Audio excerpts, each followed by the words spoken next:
Fala galera, tudo bem? Sejam bem-vindos a mais um vídeo do canal Peperaio Hardware. Eu sou o Lucas Peperaio e hoje trago para vocês mais alguns testes com o CPU Intel Core i3 6100.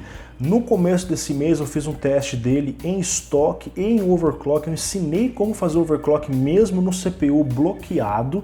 Vou deixar o link na descrição para quem quiser assistir.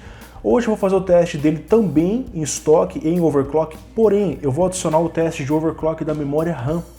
Então hoje nós vamos ver qual é a influência da frequência da memória, de uma memória com frequência baixa para uma de frequência alta no Core i3 6100, certo? Bom, eu vou usar a placa-mãe ASUS Z170M Plus BR, que já apareceu em outros vídeos aqui do canal. Placa de vídeo NVIDIA GeForce GTX 1060 Founders Edition 6 GB e o kit de memória Patriot Viper de 3000 MHz. Eu vou rodar esse kit no padrão GDEC de 2133 MHz e depois no padrão XMP de 3000 MHz. Para quem quiser compreender um pouco mais sobre GDEC, XMP, SPD, eu também fiz um vídeo recentemente sobre esse assunto e o link também está na descrição, ok? Antes de começar o teste, só mais um recado, pessoal. Essa combinação aqui, ela não é a mais ideal, você colocar um i3 com uma Z170 e ainda mais com módulo de frequência alto, tá? Então isso aqui é apenas a título de curiosidade.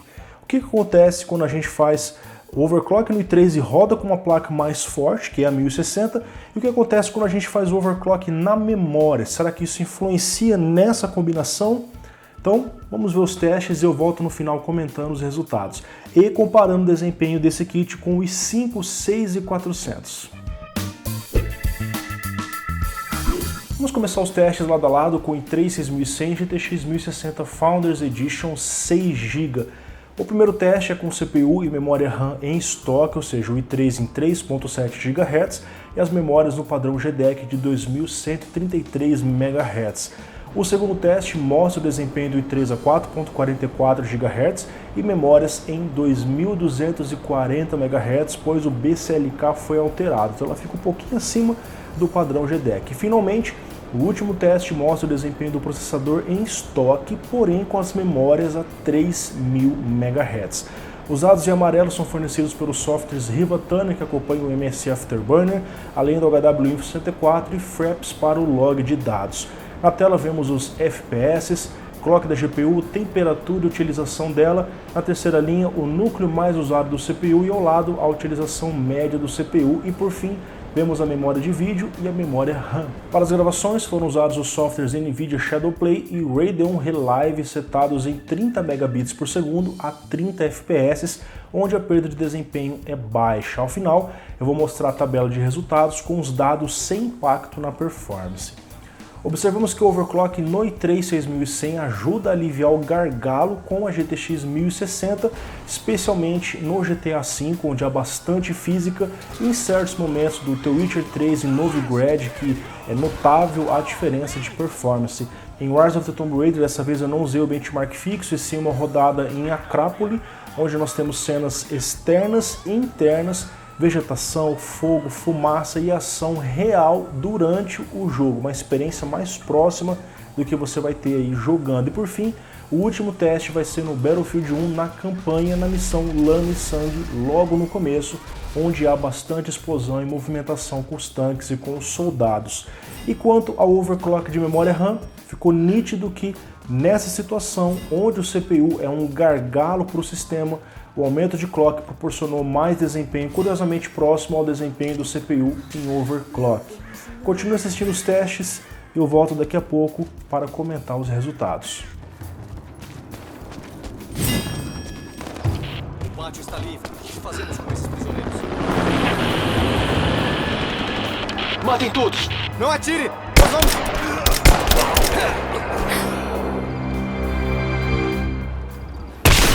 Perdeu um. Seja.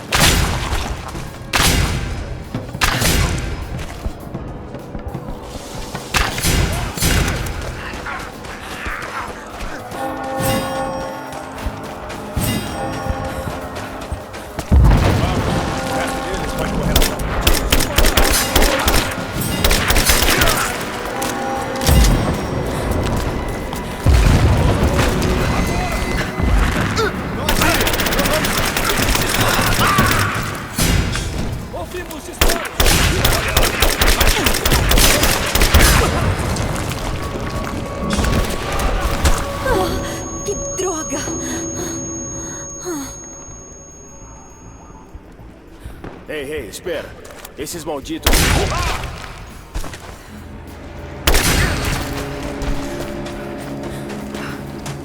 Certo, meu amigo. Sua vez. Eu não vou falar nada. Pois é, eu acredito em você. É por isso que nós...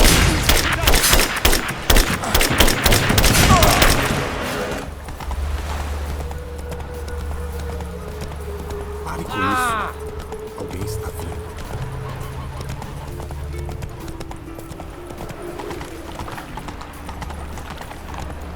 Estou tão entediado. Muito bonito. O que tem que fazer?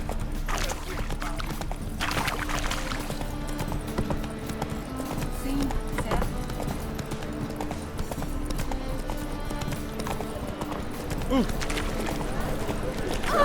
Não fora.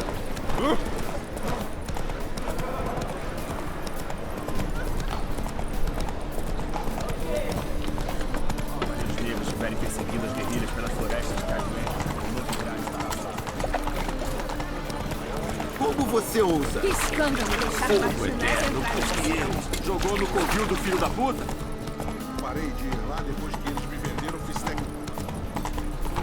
Tem uma moeda ou duas? Um cliente esperto vê logo de cara que tem as melhores promoções desse lado do ponto. Para os esgotos, o pior lixo escorre para... Meu marido carrega. Isso não é!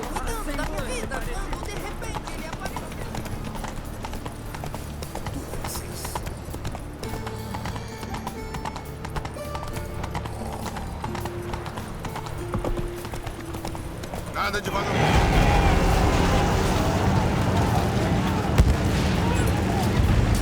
Disparos a caminho! A artilharia está acabando com os nossos rapazes! Não deixe aquelas mortes serem em vão! Ande! Pegaram um dos nossos!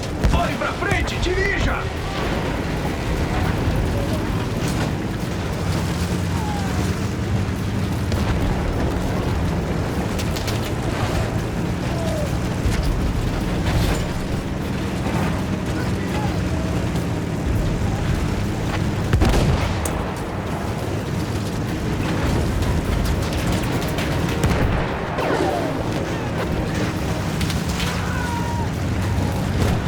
Aquelas peças estão acabando com nossos homens! Procure de onde veio o disparo! Depois acabe com eles!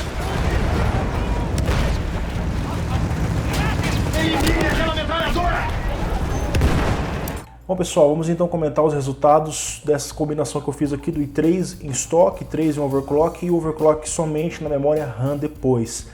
Estou vendo a tabela aí na tela, uma única tabela bem simples com todos os dados mínimo e médio de cada resultado em cada jogo. Então, nós vemos aqui que no GTA V, no benchmark, com as configurações em Very High, MSA2X, gráficos avançados desligados, Core i3, mínima 45. É que a gente vê uma diferença significativa para o Core 5, 64 na mínima, né? E a média do Core 5, 85 contra 74 do Core 3. Porém, quando a gente fez overclock no processador inicialmente, a gente teve ali 62 de mínima e aproximou da mínima do i5. Olha que interessante isso. O overclock no i3 proporcionou a ele um desempenho similar, um pouco abaixo, porém, mas similar ao i5 6400, que é um i5 ali mediano, que está custando aí R$270 a mais que o i3. Olha só que interessante que o overclock faz, né? E o overclock na memória RAM apenas também proporcionou um aumento de desempenho na mínima e na média. Então isso é interessante porque houve uma situação de gargalo no GTA V com i3 e 1060, isso já é conhecido de vocês. E nessa situação o overclock na memória RAM contribuiu para que o desempenho fosse superior. Tá? Rise of the Tomb Raider na Acrópole em Very High FXA e DirectX 11, nós tivemos 41 na mínima com o i3 e 61 na média. Com o i5, apenas 6 FPS a mais na mínima e apenas 1 FPS a mais na média. Então a média ficou ali no empate técnico, a mínima com o i5 foi melhor e a mínima com overclock, tanto no CPU quanto na memória, também foi maior e bem próximo novamente ao teste do i5. Mais uma vez o overclock ajudou o i3 nessa situação.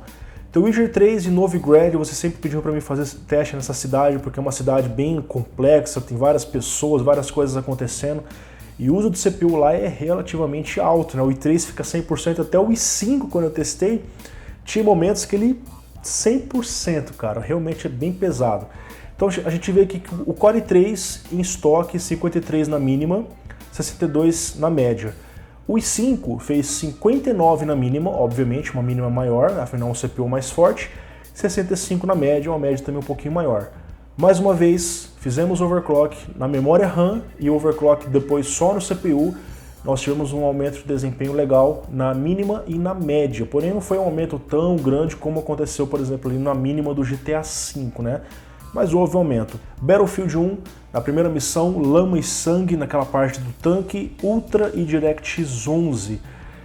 Mínima com i3, 62, média 78, mínima com i5, 65, média 81. Então ficou um resultado parecido entre i3 e i5. O i3, com overclock na memória, teve um leve aumento de desempenho na média, e posso considerar empate técnico. A mínima aumentou apenas um pouquinho também, apenas 2 FPS. E com overclock na memória aumentou 3 FPS na mínima e apenas 1 FPS na média. Então, overclock tanto na memória quanto no CPU não resultou muita coisa, pelo menos nesse momento do jogo, nesse teste que eu fiz.